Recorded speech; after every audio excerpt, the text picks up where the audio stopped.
Jadi Gajah Mada dulu pernah nenek moyangnya selingkuh sama orang Tapan aku. Ya.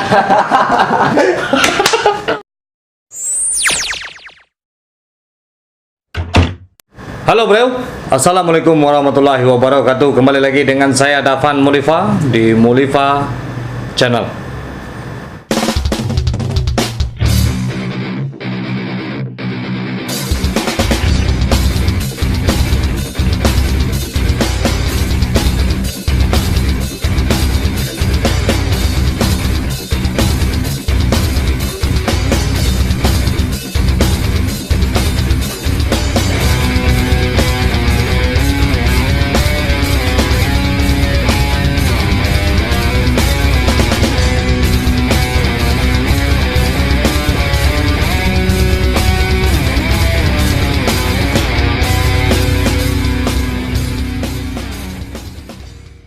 Kini kok atau sekarang ini bahasa Indonesia. Nah, sekarang ini saya lagi ditemani dua lonceng lainnya.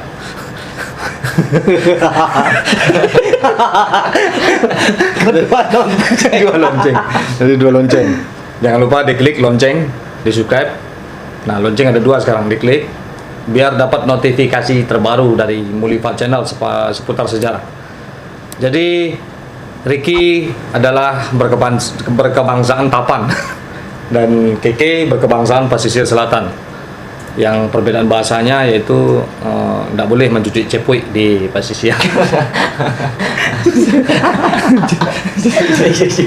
Kalau di kami boleh ya, boleh ya.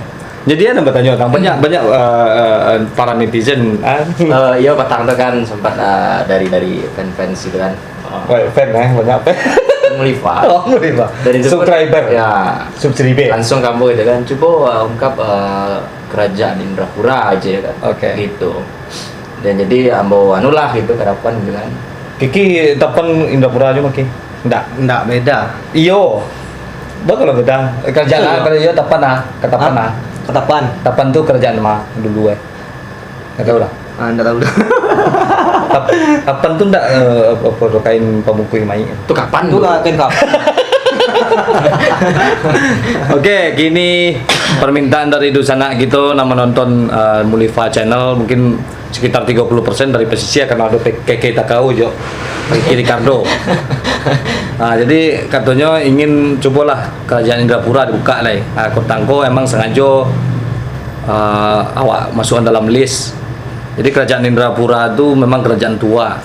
Jadinya awalnya dari kerajaan Air Pura tuh. Jadi kerajaan Air Pura kok atau disebut Indrapura Lama. Nah, Air Pura kok didirikan oleh kebangsaan Turki. Nah, itu awal mulanya. Jadi awak buka fakta-fakta tentang Indrapura sebelum video kita lanjutkan. Nah, jangan lupa di subscribe dan netong sampai 250. Nggak sabar. Oke, ini dia fakta dan sejarah kita kuat tentang kerajaan Indrapura.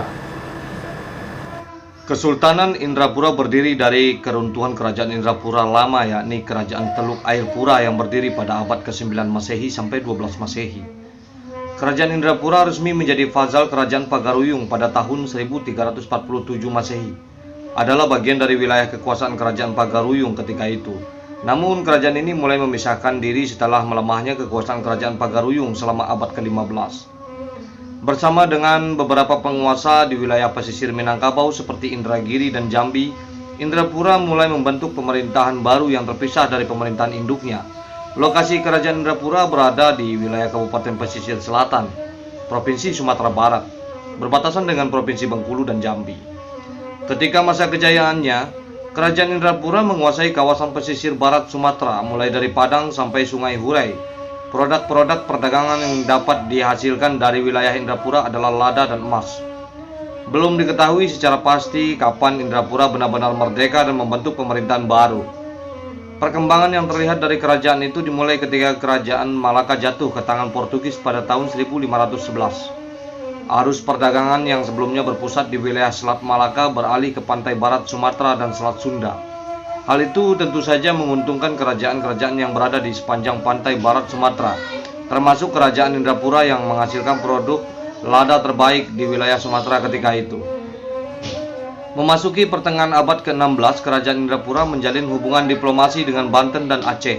Pada masa itu, Kesultanan Aceh sedang gencar melakukan ekspansi memperluas wilayah kekuasaannya, sehingga Indrapura yang memiliki kekuasaan militer jauh di bawah Aceh memilih untuk menjalin kekerabatan dengan Aceh.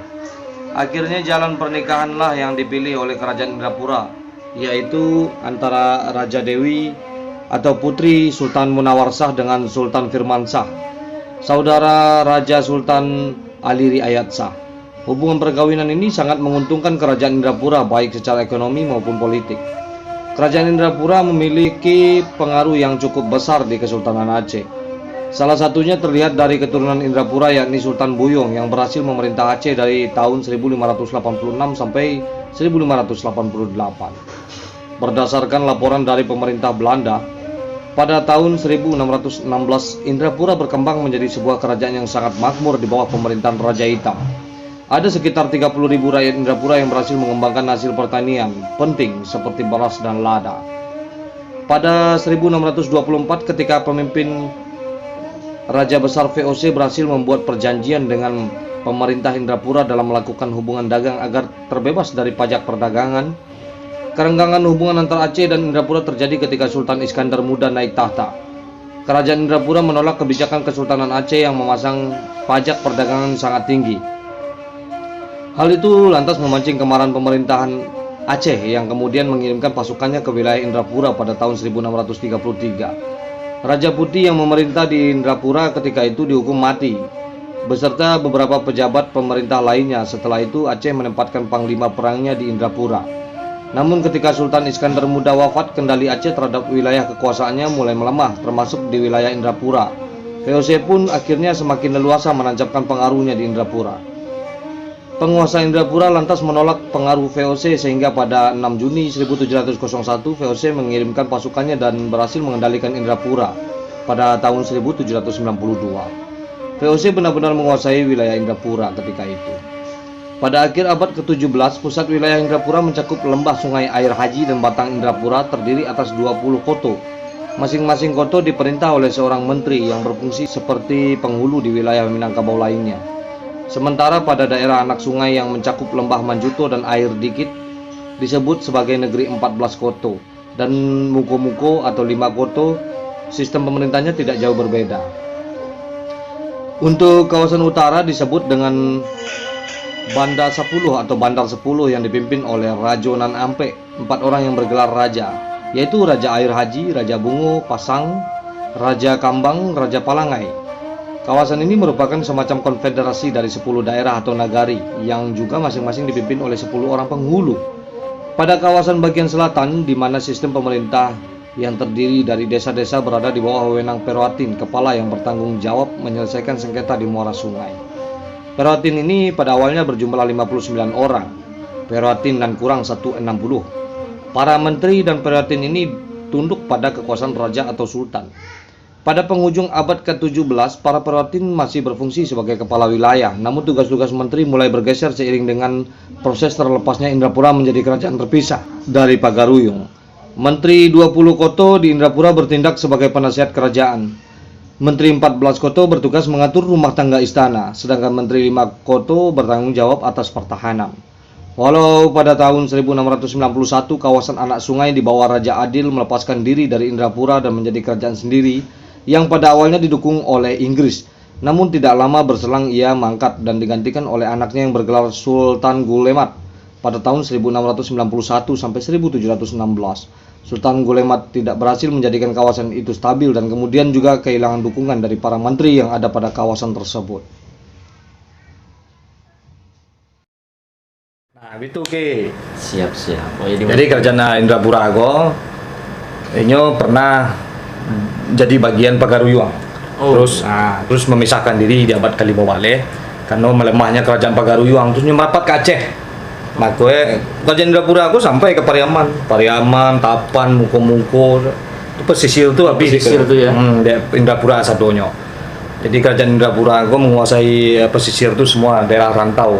Ini sebenarnya nggak merdeka dari Pagaruyung, nggak jelas kemerdekaannya, cuman nyo mengurus pemerintahannya sendiri. Iya. Nah, pemerintahnya sendiri, tapi nyo tetap bagian dari alam Minangkabau.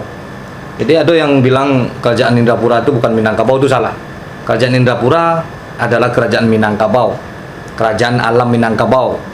Nah, Pagaruyung kerajaan alam Minangkabau, Si Guntur kerajaan alam Minangkabau. Nah, yang disebut Minangkabau itu bukan kerajaan, tapi dia adalah sebuah bangsa, bukan kerajaan. Jadi kayak macam etnis gitu. Iya. Nah, etnis.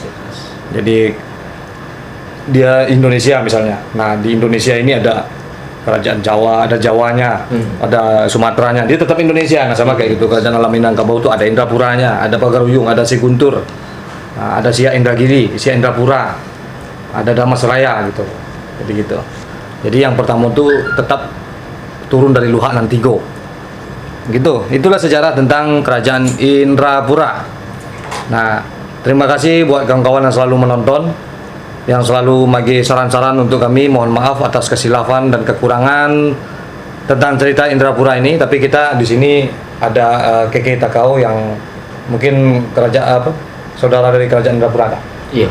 Iya, masih sana. Masih. Ah, di sana ke kerajaan Majapahit. Masih keturunan Gajah Mada.